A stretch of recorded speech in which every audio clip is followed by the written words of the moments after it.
Okay, so we've taken a look at the band structure of silicon, and what I'd like to do now is take another look at sort of cartoon depictions showing some of the electrons, and really look at what allows silicon to conduct electricity when it does, when you promote an electron up into the conduction band. All right, so what we want like to do is start by taking a look at some silicon atoms. Okay, and I'm going to do just a two-dimensional sketch here, right? Two-dimensional sketch. You may know that silicon has this three-dimensional tetrahedral symmetry. It's diamond cubic crystal structure. But at this point, what I'm doing is I'm just gonna show silicon and this little two-dimensional representation with four nearest neighbor silicons, and I'm just going to actually show only the bonds for those nearest neighbor atoms. So in fact, what I could do is I could just erase those other ones that were there, and really drive home that we're just looking at this one here and its nearest neighbor atoms and the electrons that go with that. So in the band structure, we had this representation. We said, okay, the valence band and the conduction band. Okay, and we said for silicon there's this band gap, right, where the electrons are not permitted to exist, and if we provide enough energy to the system, we can promote an electron up from somewhere down here in the valence band, one of those states, up into the conduction band. And so the analogy here is what would happen if I took one of those electrons that was forming that bond and promoted it up, gave it enough electrons, so enough energy, so that it's in the conduction band. That means it's free of this nucleus. It's free now to conduct electricity. So this electron is now free, if you will, or delocalized. It's free. It can conduct, right? And that's why, in fact, it can conduct. That's why, in fact, it's called the conduction band. We've promoted it up. But what I'd like to look at now is what's left behind. There's a broken bond, okay? And that broken bond is created when we put the energy in and effectively ionize that electron away from the silicon that it came with, that it was originally associated with. Sometimes in the band structure, what we'll do is we'll actually erase a little bit like that, like I just did, and draw kind of the little hole almost where the electron came from. And for that reason, largely, there's a technical term that's actually used here. It's a bit bizarre perhaps, but it's a hole. We've left behind a hole, and that hole is the broken bond. And the hole, though, interestingly enough, is neutral in charge, right? But it's surrounded by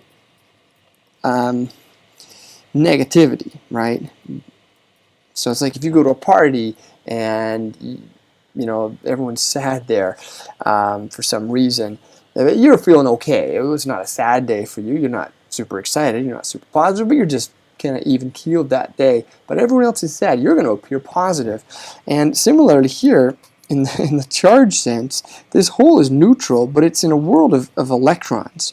And so the absence of that negative charge means that we can refer to this hole as being positive. In fact, it carries a net positive charge. So in the conductivity example that I have just provided here, where we create a hole for every electron that's promoted up into the conduction band, this is what happens in a semiconductor like silicon, and we call that intrinsic semiconduction. Okay, intrinsic semiconduction, an example would be just pure silicon. Now that's actually not, pure silicon is not used as an industrial semiconductor. This depends, this whole an electron generation depends really heavily on temperature, and it's not a very good way to make a semiconductor device. So we'd like to actually more carefully control the number of electrons in holes. But this is, I think, a useful place to start our discussion. And so what we can do now is we can look at the conductivity of an, I'm going to give myself a bit of space here, of an intrinsic semiconductor.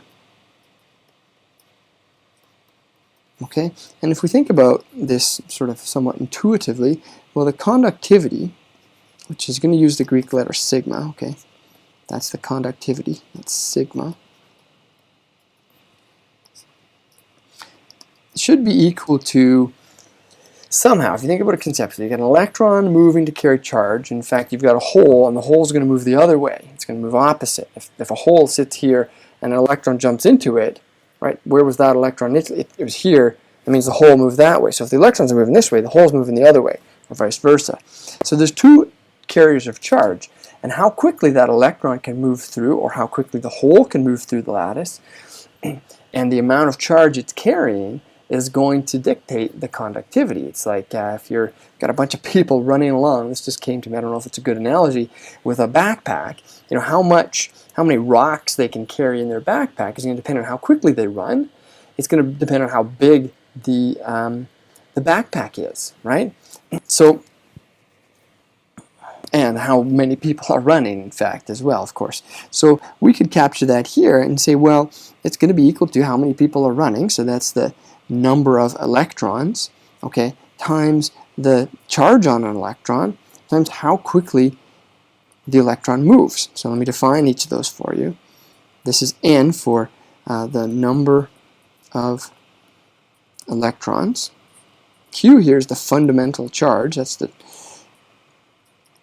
charge on an electron.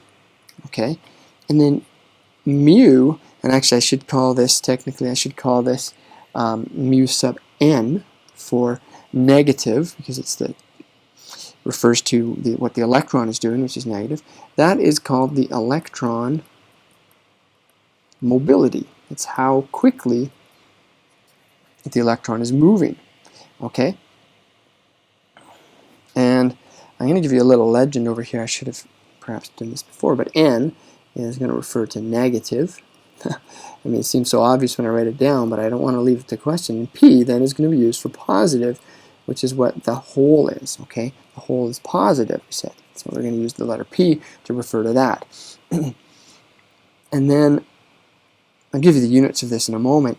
And then plus, of course, also the contribution, because for every, so watch this, for every electron that's promoted up, it leaves behind a hole. Every electron that's freed up leaves behind a broken bond, and the two are going to move in opposite directions. So that means that the conductivity will also depend on the number of positive charge carriers. Okay, so I'm going to just, whoops, I'm going to give myself a bit of space here. Okay, so it's going to depend on the number of positive charge carriers, P, times the charge. The charge is the same, it's just positive. It's positive in this case, and but the charge here, the absolute value of the charge is the same, and times the conductivity of, the mobility of the holes. Okay, I'm going to identify each of those two. This is the number of holes.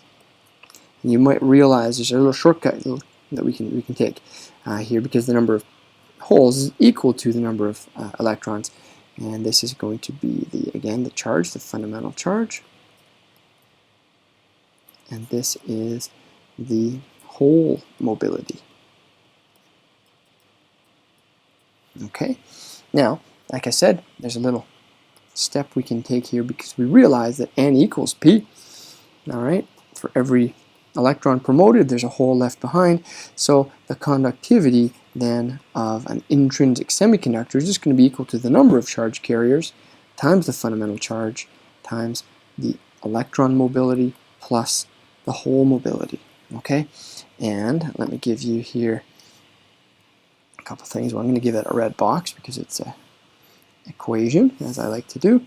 And then what I'll do for you as well is I will provide the units here for the hole mobility or the electron mobility. Both have the same units, and they have units of meters squared per volt second. Okay, The fundamental charge has units, of course, of Coulomb, and the number of electrons is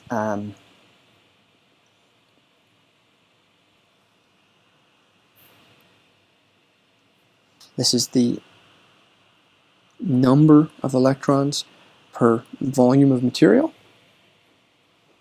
and that gives us the conductivity in 1 over ohm meters, or ohm to the -1, meter to the -1. Sometimes you'll see it with units of centimeters. I've just provided it in the base SI units. But you can see that the conductivity of an intrinsic semiconductor depends on both the holes and the electrons. And what we're going to do in the next video is we're going to look at extrinsic semiconductors, where we control this, the conductivity by adding something to it. We can add electrons or we can add holes. We'll get to that. Okay, thanks a lot.